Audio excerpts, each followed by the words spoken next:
औज़ुबिल्लाहिमिनश्शैतानिर्रजीम बिस्मिल्लाहिर्रहमानिर्रहीम। आज हमने पढ़ना है बेटा formulation and manufacturing of parenteral dosage form. Parenteral dosage form क्या होती हैं? ऐसी अद्वियात जो इंजेक्शंस के ज़रिए बॉडी में इंटर की जाती हैं वो पेरेंटल डोजेज फार्म कहलाती हैं। ये हम pharmacy technician category B part second के लेक्चर्स ले रहे हैं बेटा। अगर किसी बच्चे ने मेरे पिछले लेक्चर्स नहीं सुने तो वो सुन सकता है। उसमें हमने सॉलिड डोजेज फार्म कैसे बनती है, सेमी सॉलिड डोजेज फार्म और लिक्विड डोजेज फार्म कैसे बनती है, इस तमाम तरीके हम बता चुके हैं।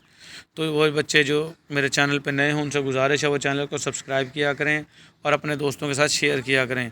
इस चैनल पे हर एक लफ्ज़ की बेटा अच्छे से वजाहत की जाती है ताकि बच्चों को अच्छी सी समझ आ सके। अपनी कापी और पेंसिल को साथ लेके बैठा करें ताकि मुश्किल अल्फाज के मीनिंग लिख सकें और ताकि जिस वक्त आप याद करने बैठेंगे पेपरों के करीब तो आपको कोई दिक्कत कोई परेशानी ना हो। बार बार ये लेक्चर सुनना मुमकिन नहीं होता और बार बार आप डिक्शनरी खोल के अल्फाज के मीनिंग तलाश नहीं कर सकते।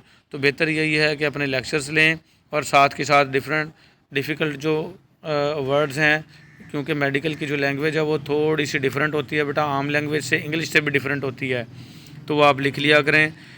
मैं अक्सर मिसालें देता हूँ, जैसे हम उर्दू में कहते हैं बेटा जल्द का डॉक्टर, इंग्लिश में कहेंगे स्किन स्पेशलिस्ट और मेडिकल की लैंग्वेज में कहेंगे उसको डर्माटोलॉजिस्ट। तो ये डर्माटोलॉजिस्ट नया ही लफ्ज़ है, नया ही कट्टा है। इसी तरीके से जैसे हर जगह कोई ना कोई नया कट्टा खुल जाता है तो ये मेडिकल के जो अल्फाज हैं वो नया कट्टा खोल देते हैं, इंग्लिश से भी अलग होते हैं। तो थोड़ा बहुत आपको ये चाहिए कि बेटा ये अल्फाज लिख लिया करें। मैं अब साथ के साथ बताता जा रहा हूँ, इससे बहुत फ़ायदा होगा। और लेक्चर को कम से कम 2 बार सुना करें। एक बार सुनेंगे तो कम क्लियर होंगी चीज़ें, दूसरी बार सुनेंगे तो ज़्यादा क्लियर होंगी। तो बाकायदा आगाज़ करते हैं बेटा, इसका डेफिनेशन करते हैं manufacturing of parenteral dosage form की, यानी ऐसी अद्वियात जो इंजेक्शन के ज़रिए बॉडी में इंटर की जाती हैं। A parental dosage form that is injected intramuscularly, subcutaneously, intravenously और अदर्स। तो पेरेंटल डोजेज फार्म वो हैं जिनको हम इंजेक्शंस के ज़रिए जल्द के नीचे देते हैं। इंट्राडर्मली का मतलब जल्द के नीचे इंजेक्शन लगाना। कुछ इंजेक्शन ऐसे होते हैं बेटा वो डीप गहरे नहीं लगाए जाते, सिर्फ स्किन में लगाए जाते हैं, जैसा कि आपके इंसुलिन वगैरह हैं, तो इंट्राडर्मली कहेंगे उनको। सॉरी, ये लफ्ज़ इंट्रामस्कुलरली है, इंट्राडर्मली भी होते हैं बेटा। डर्मली इसने लिखा नहीं है लेकिन मैंने वजाहत कर दिया, वो होते हैं इंजेक्शन, इंट्राडर्मल इंजेक्शन। फिर आ जाएंगे इंट्रामस्कुलर। इंट्रामस्कुलर कहते हैं बेटा गोश्त में जो मसल में इंजेक्शन लगेंगे। फिर आ जाएंगे बेटा सबकुटेनियस। सबकुटेनियस या इंट्राडर्मल वही है इंजेक्शन सबकुटेनियस जो जल्द के नीचे लगते हैं। फिर आ जाएंगे इंट्रावेनस, ऐसे इंजेक्शन जो वेंस के ज़रिए दिए जाते हैं, और अदर्स और कुछ दूसरे भी होते हैं। तो ये था हमारा लफ्ज़ी तर्जमा। बा मुहावरा तर्जमा करते हैं कि फार्मास्यूटिकल डोजेज फार्म वो जो इंजेक्शंस के ज़रिए दी जाती हैं, इंट्रामस्कुलरली देते हैं, सबकुटेनियस देते हैं या इंट्रावेनस देते हैं या दूसरे तरीके से देते हैं, तो वो क्या कहलाती हैं? पेरेंटल डोजेज फार्म कहलाती हैं। The dosage forms must be free from microorganism. तो ऐसी डोजेज फार्म, क्योंकि इन्होंने डायरेक्ट बॉडी के अंदर इंटर होना होता है बेटा, इनको आप लाजमी तौर पर माइक्रो ऑर्गेनिज़म से फ्री बनाएंगे।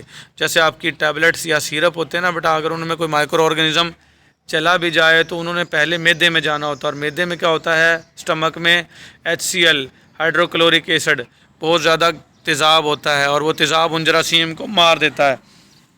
लेकिन ये जो हैं पेरेंटल डोजेज फार्म, इन्होंने डायरेक्टली बेटा बॉडी में इंटर होना होता है और वहाँ पर कोई ऐसा HCl वगैरह नहीं होता जो बॉडी में मारेगा, तो इनको लाजमी तौर पर माइक्रो ऑर्गेनिज़म फ्री बनाया जाएगा। वैसे तो आपका इम्यून सिस्टम भी है, वो भी डिटेक्ट करके मारता तो है, लेकिन आपको पहले ही इनको माइक्रो ऑर्गेनिज़म फ्री बनाएंगे। Most common injectables are, most common जो इंजेक्शंस के ज़रिए दी जाने वाली अशिया हैं, चीज़ें हैं, वो कौन सी हैं? इंजेक्शंस हैं और इंट्रावेनस इन्फ्यूजन। इंट्रावेनस इन्फ्यूजन में आ जाएगी आपकी जो ड्रिपें होती हैं, Ringer lactate, normal saline, Haemaccel वगैरह। फिर आ जाएंगी आपकी powders for injection. Powder for injection वो होते हैं बेटा जो आपको वायल में मिलते हैं, जैसे ऑक्सीडिल इंजेक्शन होता है उसमें पाउडर ही होता है, बाद में उसमें वाटर मिक्स करके उसको इंजेक्शन की फॉर्म में तैयार करना पड़ता है, तो वो पाउडर फॉर इंजेक्शन है। तो ये 3 चीज़ें बेटा। Manufacturing of sterile injectables. Sterile कहते हैं जरासीम से पाक जो इंजेक्टेबल्स हैं, इंजेक्शंस हैं, उनको बनाने का तरीका। The manufacturing process should meet the requirements of good manufacturing practice. कहता है मैन्युफैक्चरिंग का जो तैयार करने का प्रोसेस है, लाजमी तौर पर उसको ज़रूरी है कि वो गुड मैन्युफैक्चरिंग प्रैक्टिस से गुजरे। ये ना हो कि निकम्मे तरीके से बना दिया जाए और वो इंसानों को ठीक करने के बजाय, उनकी बीमारी दूर करने के बजाय उनको उल्टा बीमार कर दे। ये जहन में रखना बेटा। कुछ ऐसी अद्वियात या कुछ ऐसे इंजेक्शन होते हैं जिनको लगाते ही फ़ौरन जो है वो बुखार हो जाता है किसी को। उसमें क्या होते हैं, पायरोजन्स होते हैं, वो ठीक से नहीं बने होते। उनमें ऐसे जरासीम, पायरोजन्स, उनको ऐसे माइक्रो ऑर्गेनिज़म जो आपके बुखार को अप करने की, यानी टेम्परेचर बॉडी का अप करने की वजह बनते हैं, उनको पायरोजन्स कहते हैं। तो ऐसे इंजेक्शन को जैसे ही आप बॉडी में इंटर करोगे, लगाओगे, तो बुखार हो जाएगा आपको।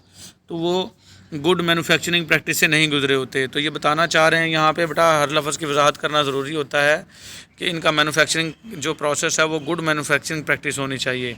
नोट क्या है, all parental preparations must be pyrogen free. आ गई वही बात, उसने कहा है कि जितने भी पेरेंटल प्रिपरेशंस हैं उनको लाजमी तौर पर पायरोजन फ्री होना चाहिए। अगर पायरोजन फ्री नहीं होंगे तो इंजेक्शन लगते ही आपको बुखार हो जाएगा, आपकी बीमारी ठीक होने के बजाय उल्टी बीमार हो जाओगे आप। मेथड्स ऑफ स्टेरिलाइजेशन, स्टेरिलाइजेशन कहते हैं ऐसा तरीक़ाकार जिससे आप जरासीम को मार सकते हो, जरासीम से पाक कर सकते हो अशिया को।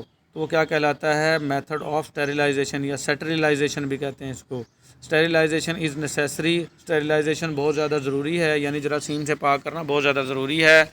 For the complete destruction of micro organism, ताकि मुकम्मल तौर पर जो माइक्रो ऑर्गेनिज़म हैं वो डिस्ट्रॉय हो सके, तबाह हो सकें। डिस्ट्रक्शन का मतलब तबाह होना, मर जाना। Including spore farming and non spore farming, इनमें शामिल है बेटा स्पोर फार्मिंग माइक्रो ऑर्गेनिज़म और non spore farming micro organism. Spore farming वो होते हैं जो अंडे दे देते हैं, और नॉन स्पोर फार्मिंग जो अंडे नहीं देते। तो दोनों किस्म के बैक्टीरिया को मारना है बेटा। कुछ ऐसे बैक्टीरिया होते हैं खुद तो मर जाते हैं लेकिन उनके स्पोर बाकी रह जाते हैं, और उन स्पोर से दोबारा से बच्चे निकल आते हैं और माइक्रो ऑर्गेनिज़म दोबारा से ग्रो करना शुरू कर देते हैं। तो इसलिए बताया जा रहा है कि स्पोर फार्मिंग और नॉन स्पोर फार्मिंग दोनों को ही मारना है आपने। The efficacy of any sterilization process will depend on the nature of product, type of any contamination and condition under which final product prepared। बहुत प्यारी बात की है कि एफिकेसी, दुरुस्तगी, एफिकेसी का मतलब क्या होता है, दुरुस्तगी ऑफ एनी स्टेरिलाइजेशन प्रोसेस, किसी भी जरासीम से पाक करने के प्रोसेस की जो दुरुस्तगी है वो डिपेंड करती है, इन्हिसार करती है कि प्रोडक्ट की नेचर क्या थी, और जो आलूदगी है उसकी टाइप क्या थी, और condition under which final product is prepared, और वो सूरत हाल जिसके द्वारा, जिसके तहत ये फ़ाइनल प्रोडक्ट बनाई गई है। तो इन तमाम सूरत हाल पर यह इन्हिसार करती है कि सलूशन जो है आपका जो स्टेरिलाइज़ हुआ है या नहीं हुआ। तो ये तीनों चीज़ों पर डिपेंड करता है। कौन कौन सी, nature of product, type of contamination and condition of product prepared. तो ये तीनों सूरत हाल हैं बेटा। These are the following methods use for sterilisation, ये मंदरजा झेल तरीके हैं जो स्टेरिलाइजेशन के लिए यानी जरासीम से पाक करने के लिए ज़रूरी होते हैं। Heating in the autoclave, autoclave में किसी भी चीज़ को गर्म करना। स्टीम स्टेरिलाइजेशन इसको कहते हैं बेटा। ऑटोक्लेव आपने देखा होगा जिन्होंने मेडिकल का काम किया है, ऑटोक्लेव के अंदर औजार वगैरह रख के उनको जरासीम से पाक किया जाता है। तो ऑटोक्लेव के अंदर हीट इतनी होती है कि जरासीम जो है स्पोर फार्मिंग हो या नॉन स्पोर फार्मिंग, सारे के सारे फड़क फुड़क जाते हैं, मर जाते हैं। ड्राई हीट स्टेरिलाइजेशन, खुश्क हीट का तरीक़ाकार। गैस स्टेरिलाइजेशन, गैस जैसा कि ओजोन है, O3 वाटर को जरासीम से पाक करने के लिए यूज़ होती है। और मुख्तलिफ़ किस्म की गैसें भी ऐसी हैं जिनको जरासीम मारने के लिए इस्तेमाल किया जाता है। एक्सपोजर टू रेडिएशन, और शुआओं से किसी भी प्रोडक्ट का सामना करवाना जिससे जरासीम मर जाएं। जैसे धूप है, धूप में अल्ट्रावायलेट रेडिएशन होती हैं, धूप में भी कई सारे जरासीम मर जाते हैं। तो इसी तरीके से मुख्तलिफ़ किस्म की रेडिएशन का इस्तेमाल किया जाता है जरासीम से पाक करने के लिए। एंड फिफ्थ कौन सा तरीक़ाकार है, फिल्ट्रेशन का। तो ये बेटा आपको याद होने चाहिए 5 के 5 तरीके स्टेरिलाइजेशन के लिए कौन कौन से 5 तरीके यूज़ होते हैं। तो ये तो था हमारा बेटा पेरेंटल डोजेज फार्म। तो इंशाल्लाह उम्मीद है आपको समझ में आई होगी। आज के लिए हमारा इतना ही, मिलेंगे इंशाल्लाह हम अगले लेक्चर में। अल्लाह हाफिज़।